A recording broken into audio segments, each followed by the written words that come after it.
ఆ ఋషుల యొక్క ఆశీర్వచనం మీకు రావాలని చెప్పి ఋషులు ఎక్కడున్నారు? మీ ఇంట్లోనే ఉన్నారు, మీతో పాటే ఉన్నారు. ఎలా ఉన్నారు?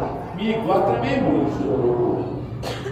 గోత్రం చెప్పండి, గోత్రం చెప్పండి, గోత్రం చెప్పండి అని అయ్యగారు ఎప్పుడు అడుగుతారు మిమ్మల్ని.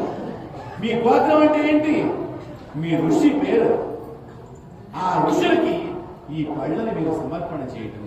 ఆ ఋషులు కూడా అండి ఎక్కడ విగ్రహ ప్రతిష్ఠ ఉన్న వాళ్ళందరూ మన కంటికి కనిపించరు. ఆ ఋషులు అక్కడ వచ్చి నిలబడతారు. కాబట్టి మన ఋషి మన గోత్రానికి వచ్చాడని చెప్పి మనం ధనం సమర్పణ చేయాలి.